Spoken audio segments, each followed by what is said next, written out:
Welcome to Shovelware Diggers. Our dig team's currently excavating the Softkey Shareware 2000 Hit Games 2CD collection. You can find a link in the video description containing the entire directory structure of this archive. Here's what our diggers have for week 170. For more information on how to join the dig team, simply follow the Patreon link in the video description. Now without further ado, let's get started. First up, Matthew Belshans dug up DOSGAMES /sports/ping-pong. Well, I'm gonna guess some kind of table tennis game. Although all we have to go on here is one executable called Bounce Z. Or Bounces. Okay, Bounce Zone, apparently. We got CGA or EGA. We'll go EGA. And keyboard, joystick, or mouse. Let's see what the mouse controls are like. Okay, it looks like we got some kind of 3D game going on here. You know, just judging by the playfield back there. Heck, for all we know, it could be more like Tempest. Difficulty level. I guess we'll keep it on 0. Paddle size, we'll keep it there. It has the fastest game speed set by default. How do I... Oh, there we go. Well, that's weird. It's like it's making sound when I click on this stuff, but it's not very loud. I don't know what it means, like ball reset, but we'll just assume this is all good. Let's play. Ew, I need to turn the cycles up. There we go. Okay, so it's basically 3D Pong. And it looks like the computer's been given a certain level of, a certain margin of error, just to ensure that the player can sometimes get it past them. Also, is it just me, or... Yeah, there's something weird about these ball physics.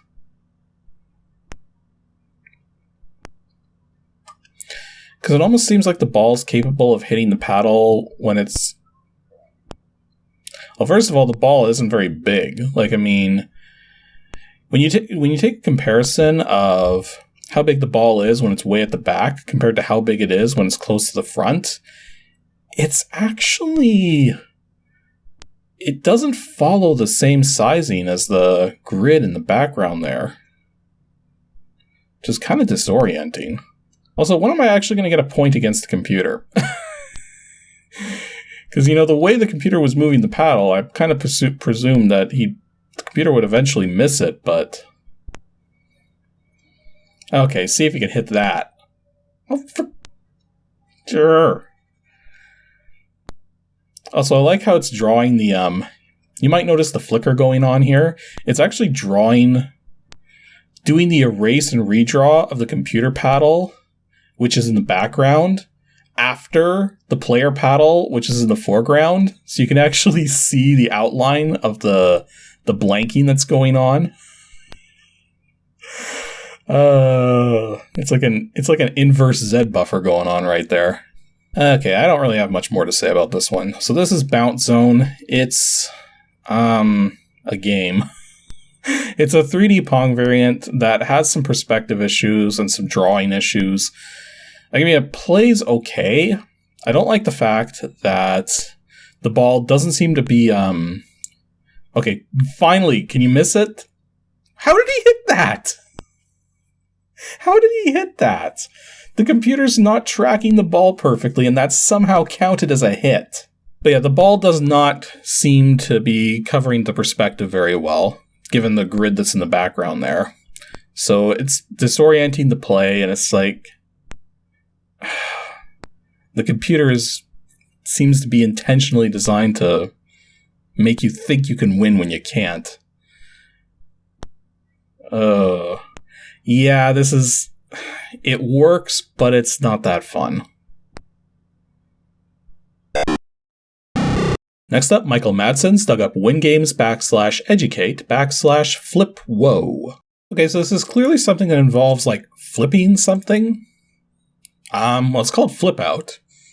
And we do have a file ID.diz, which says, Flip Out, an exciting game which can be played alone against other players or against tough computer opponents. The objective is to find matching items in a grid of cards. Excuse me. Game options include varying the items to find, scoring by the number of matches, or by the time to find a match, and dealing cards face down or up. This is actually very long for a file ID file. Yeah, this is very long for a file ID.diz. Huh. Well, let's see what the text file has to say about it. So Flip Out's a Windows 3.0 application, so hopefully it works properly here. Apparently made by Kent Johnson. If you enjoy the game and want to enable all the features, you register by sending your name, address, and $10 to...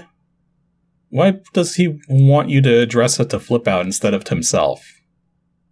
That seems a little weird. Like, what if somebody think about that for a second. What if somebody accidentally put this, like Flip Out version 2.0, as the name on the check that they made out? Unless he expects people to send like $10 in the mail, but generally speaking, it's not a good idea to send money through the post. So, let's just run it. So, Flip Out. Wait a minute. Take a look at this screen here for a second. So, here's an interesting situation. Even though this is going to be like some fairly unknown Windows game that few people have probably played, this particular one right here is a registered copy. So this is technically Ware's. Although it says right here to unregister, you just delete the flipout.ini file, which is, that right there. Just 264 bytes. Surprising. Yeah, it's even got a registration passcode right there.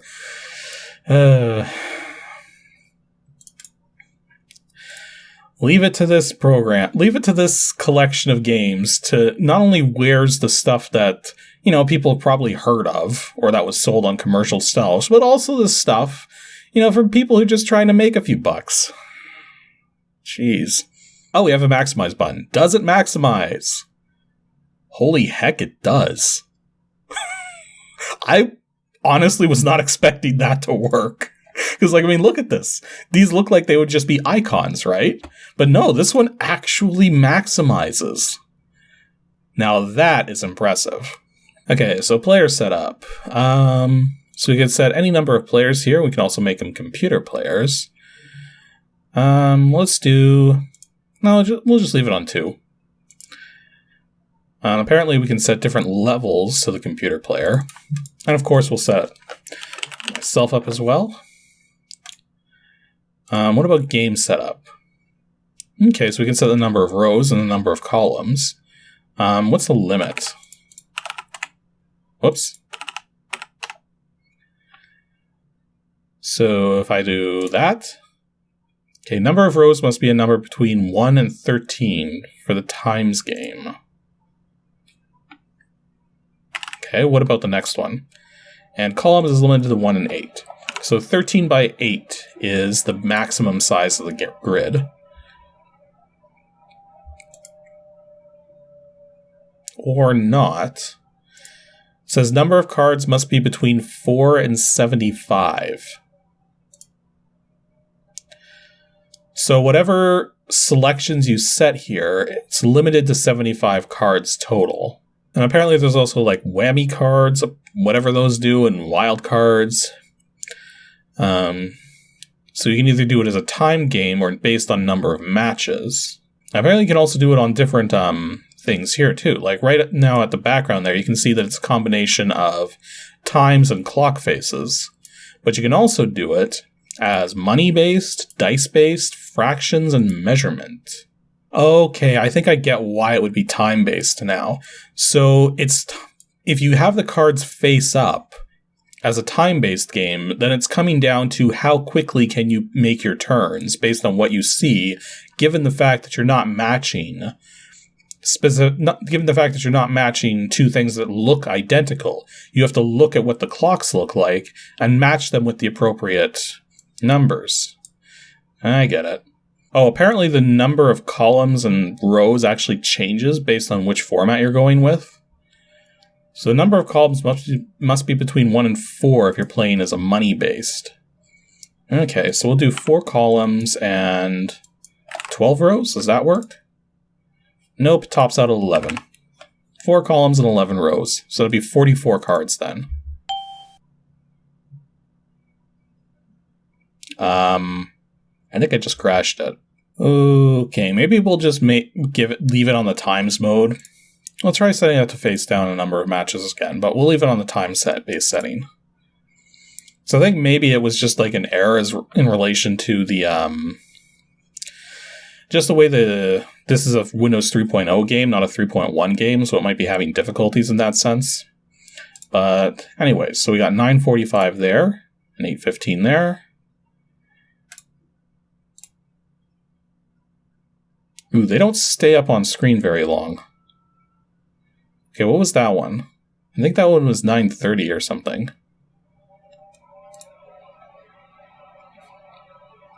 This one was 415. Did we see a 415? No. No, that wasn't. Yeah, maybe we did. This is 1145. Oh, that was a total guess right there. And also 345 was right. Oh no, that's 745.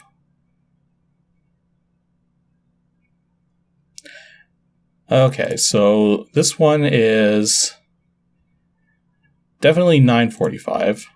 And so then these are the last two. Okay, so I didn't win that. That's actually surprisingly difficult just because of how little time you have to react on those. Oh, you can actually slow it down. Okay, well, let's set it to medium this time. Oh, there's a 5. Yeah, he's going to get the 5. Ooh, 15. 15 was up in the corner here, right? Yeah, it was. And then we got a 14. No idea where that is.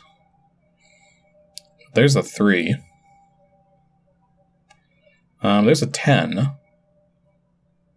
That was either a lucky guess or he knew where that was. That was a total guess. Yeah, he's going to get that 9 as well. This is actually surprisingly difficult. So yeah, that was Flip Out. This is a kind of an interesting take on the match genre. The idea being that you play it trying to match. Like, I mean, I know it's not unheard of. Like, match games like this where you're matching two things that aren't identical is something that does show up in a lot of educational methods, particularly just to build the associations between one thing and another thing that are related.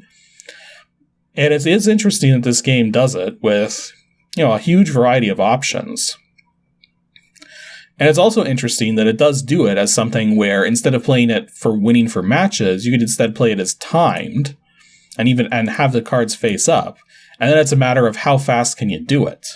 So it's like, there's the ones and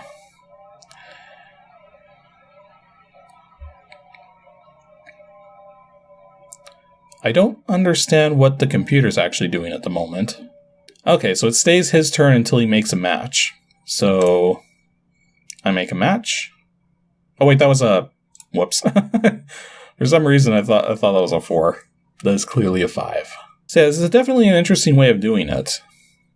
It might be a little tricky passing the mouse around between players for the purpose of for a multiplayer game version when you're doing it timed based. But it's still an interesting take on the match game genre all the same. And our last game for today comes from Eli Malinsky, DOSGAMES /arcade /alien_4. Also known as Alien Resurrection, I think. I'm actually not too keen on the Alien movies, but well, with an executable that small, I'm going to guess this has nothing to do with the Alien movies, and probably more to do with, I don't know, Connect 4?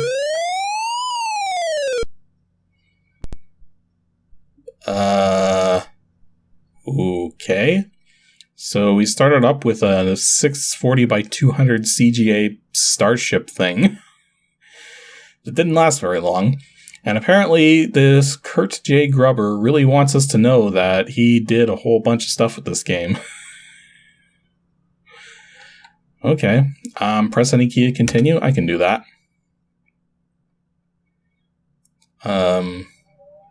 Okay. And special appearances by Sigourney Weaver and Barbara Bush. Yeah, sure. You'll be controlling the character of Captain Kirk and will also control his crew members' actions as well. Armed with you... Okay. Let's try this again.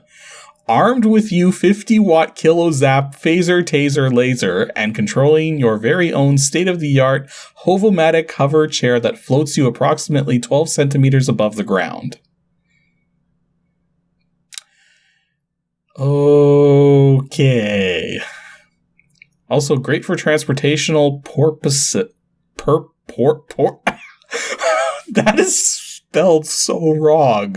I don't know if it's trying to be funny and use the word porpoise like dolphins, or if it's like supposed to be purpose, which is, oh my. This kind already, we haven't even started playing yet, and this kind of feels like this was written by somebody who is very young, like somebody in their early teens at the latest. Because like this feels like something I would have written back when I was 10, because that's when I started programming. Was when I was 10 years old. Let's just try to get through this text here. Great for transportational purposes, yet with slight clearance problems. Had revolutionized... How do you spell revolutionize correct, and yet purposes wrong? The field by replacing the wheelchair. Your arms don't get as tired as they used to. I hope you enjoy this game and have fun. I'm already having fun with the ridiculously poor dialogue here. May the Force be with you, and remember, Luke, Vader is your father and Leia is your sister. Spoilers! Here we go. You have been floating around on the bridge in your Hovomatic for about an hour when O'Hara, that's what I'm going to call her now, Lieutenant O'Hara, turns her wrinkled face towards you. Captain, we have a transmission coming in. Do you wish to answer the call? This is going to be like a choose-your-own-adventure type thing, isn't it? Screen lights up and a message appears. Warning, warning. You have entered restricted area. Sector 234BA is restricted. Exit now. This sector is highly dangerous. All ships that pass the shield conveyor cannot leave. You must exit the area now. No, I'm going to venture further. You kick your ship into reverse and back her up. The Enterprise rear ends until... Wait, I thought I said to venture further. Why did it back... Okay, so I put in V for venture. Okie dokie. So right off the bat, we have a choose-your-own-adventure style game where it's not even consistent whether or not caps lock needs to be on or not. Because caps lock the capitalization wasn't being checked on the first screen, and yet was being checked on the second screen. Oh boy. You continue on your current path and find that you had passed through Laser Force Shield 5 minutes before the message had played. The ship is strangely quiet. The silence is suddenly broken by a beeping from the control deck. Captain, the computer says that someone has beamed aboard the ship. I think you should take a look, says O'Hara. Do you wish to look? Well, of course. Okay, that's apparently what it looks like. The console reads that a group of 12 creatures was accidentally picked up by the ship's computers on Deck 3. It suggests a red alert until the creatures are located and contained. If you wish to set the ship on red alert. Well, so far we've had a lot of yes answers, but this almost seems like it would alert the creatures themselves that we know that they're there, so I'm going to say no. Okay. Well... Apparently this whole game is just say yes to everything. Okay, let's say yes this time. You press the button and the ship is put into red alert. To be on the safe side, you float over to the elevator and float inside. What floor do you wish to go to? 2? The elevator hums and stops at floor 2. The door winds open. Here is the Enterprise's cafeteria. The hustle and bustle of hungry people fills the air. You float into line to see the slop of the day. Hello, I'm your EC, Robbie 8 talking menu. Today we have the following. Fish fillet, chicken soup, and beef steak. Like, Not a steak that you would eat, like a steak that would be like you would drive into the ground. Let's have the beefsteak. The beefsteak is bloody and raw and tastes like Klingon toe jam. This game is a mess. I guess we'll go to floor 3 now. You get a lovely drawing of a hallway. Elevator squeals open, revealing the 3rd floor. A box on the left wall reads, Flamethrower, for use if aliens attack. Do you wish to take the flamethrower? Of course! You take the flamethrower and continue down the hall. Turning from the box, you float your way down the corridor. You hear movements to the right and turn to see an alien child. Do you shoot it with your phaser?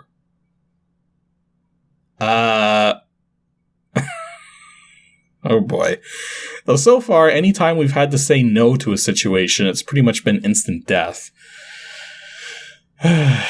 Okay, fine. Shoot it with the freaking phaser. You fire your phaser, taser, laser into the alien child, and it screams, then drops before your hover-matic in a smoldering green pile. You float down the hall, and a black-haired lady in a white-blued gown walks to you. You murderer! You killed one of the 7 dwarves! What? What is going on? I'm kind of afraid to play this further, because this is something that really needs to be experienced. This is like, okay, where did this come from? Like, this is like, okay, I said before that this feels like something that a very young person would write. I'm not so convinced of that now. Now it feels like somebody intentionally trying to completely satirize the entire sci-fi genre by doing some kind of weird Trek parody thing. And now I can't even be sure that some of these spelling mistakes are intentionally are like unintentionally mistakes or not. Because, like, I mean, a lot of the text is spelled right. Like, how do you spell so much text right and get certain words incredibly wrong? So I guess we're supposed to, like, say yes or no to show how we killed one of the 7 dwarves. This isn't gonna go well. You remove your phaser and shoot her dead, and she drops dead before you. You then turn to see 6 more alien children before you. Shoot them down. 6 smoldering alien bodies lie before you. Alright! You turn around and float down the hallway when you hear, Sir, this is Spec. I could not make it. You must save Spock and Bones. Will you? Of course, you answer. Help me. It sounds like Spock. You float and see Spock trying to walk her away from the mother alien. But since his walker isn't touching the ground, he cannot move. Do you save him? Sure. You shoot at the alien mother, and it slithers off. Thank you, Captain. It would be highly logical to follow it. Goodbye. And Spock walkers away. Might as well follow it. After all, that smartass has never been wrong. Ahead, you find Bones and limbs stuck to the wall, both near death. Bones, what happened? Are you blind, Jim? I'm no longer living. Damn it, Jim, I'm a corpse, not a doctor. And he and Lim go into convulsions, and 2 alien children rip through their chests. Oh. I didn't even get a choice this time. You, of course, shoot them both dead, then the alien mother moves before you. Do you wish to phaser it or flame through it? There's a reason why we pulled this thing out of the closet. You pull out the flamethrower and torch the mother. It drops to the ground in a festering pile of alien goop. The aliens were destroyed, and George Bush congratulates you at the ceremony in your honor. Sigourney Weaver shows up at the end and decides to make a movie of your adventures, which turns into a trilogy, and she makes millions. Barbara had to help George into bed after he had vomited when meeting Lieutenant Sulu. Congrats! You have won Alien 4: The New Frontier. Watch for Alien 5: The Undiscovered Lands coming in fall of '93. What did we just play?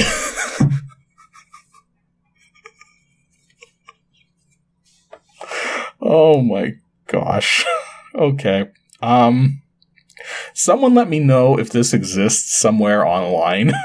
Because this is like one of the very few times when I am very tempted to upload this somewhere so everybody else can try this. Because this is just wacky. This is like... This is next level ridiculous right here. Shows what you can do with just a text parser and a bunch of yes/no prompts.